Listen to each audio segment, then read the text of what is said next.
Hey ladies and Jimbo men, it's time for my third episode of the day.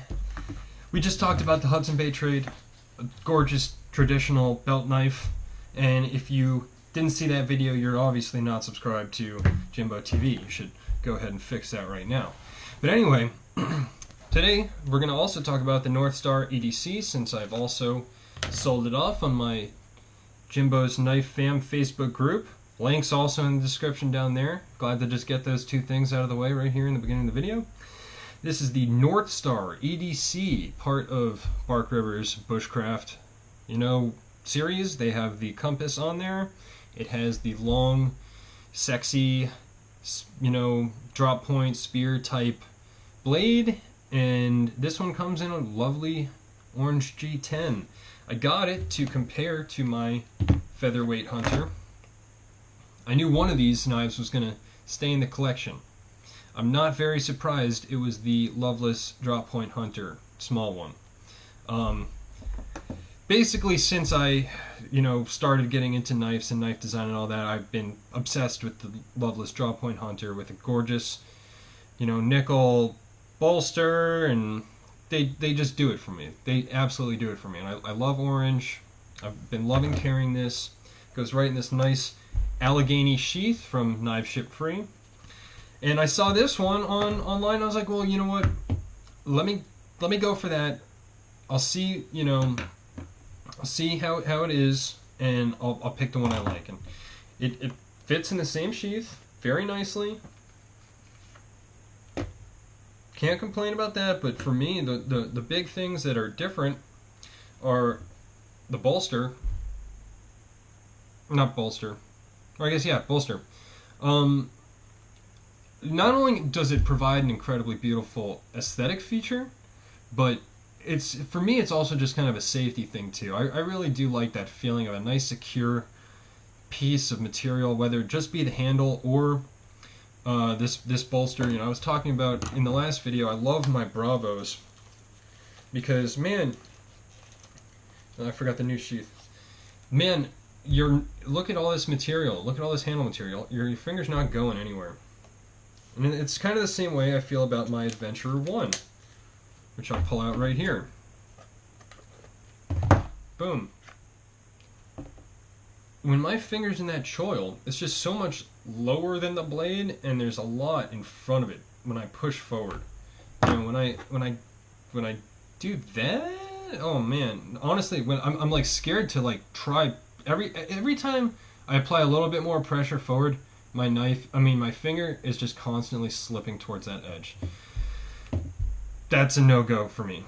And am I really going to be ever using this knife, this small EDC blade that's just going to be pulled right out of this Allegheny sheath?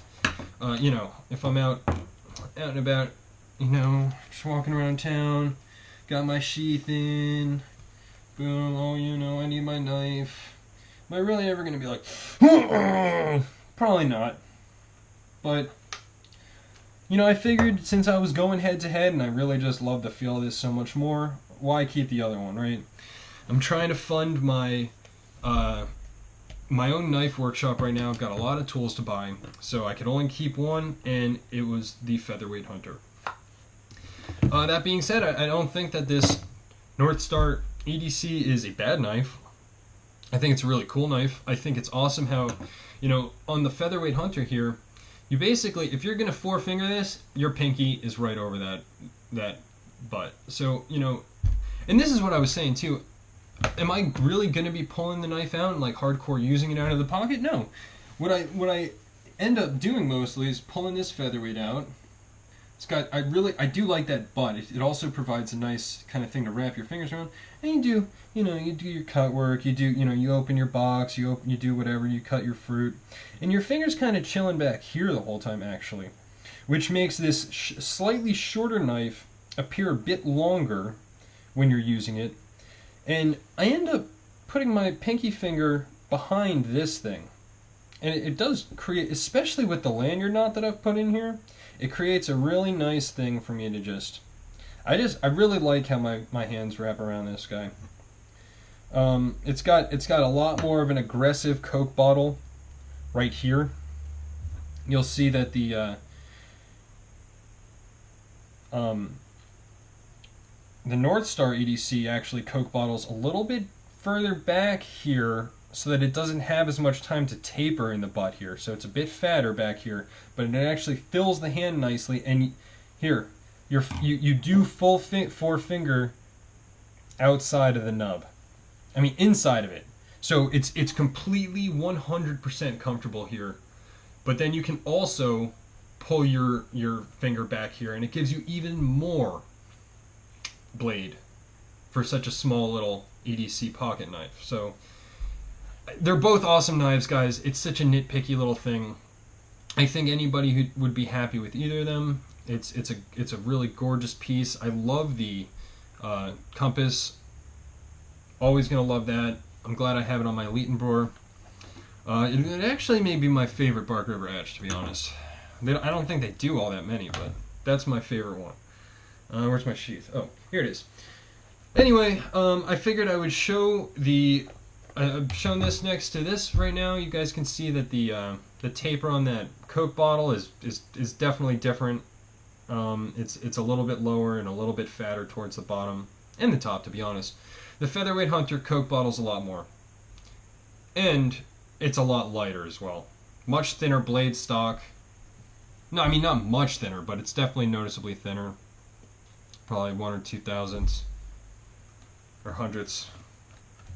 And yeah, I might as well show it next to the Adventurer one. It'd probably be a little bit more easy to compare it to an Adventurer 2 because they're a little bit more the same size, but different contouring on the handles. Adventurer handles, as I explained in my last Hudson Bay trade video, go in instead of Coke bottling out. So just put these next to each other so you can see them. Different jimping on them. I actually like the Adventurer jimping more, I'd say. I wish this jimping was a little more aggressive. Bravo jimping, very, very aggressive. This Adventurer jimping's very aggressive. Not as aggressive here. I wish it was a bit more. One more EDC option, just to put it next to. This is my ringtail. A knife that hasn't been getting too much carry or airtime, but I love it all the same. It's not going anywhere. Not for sale, not for trade. My lucky knife. Love how this one fits perfectly in the finger. Drop it to, you know, do whatever work. Pick it back up. Incredibly cool knife. Comes with a magnetic sheath too, for neck or carry, if you are into that kind of thing. I was keeping it in my snowboarding jacket, but have since put that away, so it came out and has not gone into another jacket. I should keep that in my summer rain jacket. But anyway, guys, here's the sheath that it comes with. Nice little belt sheath. I forgot the exact name of this one, but it will ride nice and high so that it will be definitely fully concealed if you're wearing like a sweatshirt or a flannel or something like that. Or you could even just stick this straight in your pocket yourself. You don't need to go out and buy a whole extra knife ship free pocket sheath. You can just pocket this bad boy. It's nice and slim. Get the job done. It'll stay upright in your pocket. And unfortunately, this one is not for sale or trade at all because it has already been sold to my buddy Todd on the Jimbo's Knife Fam. So I hope you really enjoy this one, bud. I'm glad you have something to fill your Allegheny with. It will serve you well, I'm sure, and I hope you enjoy the little knot that I put on in the video earlier. So thanks again, guys. Today's Friday, so I hope you all have a great weekend if you've stuck with me this long, and I will see you next time on Jimbo TV.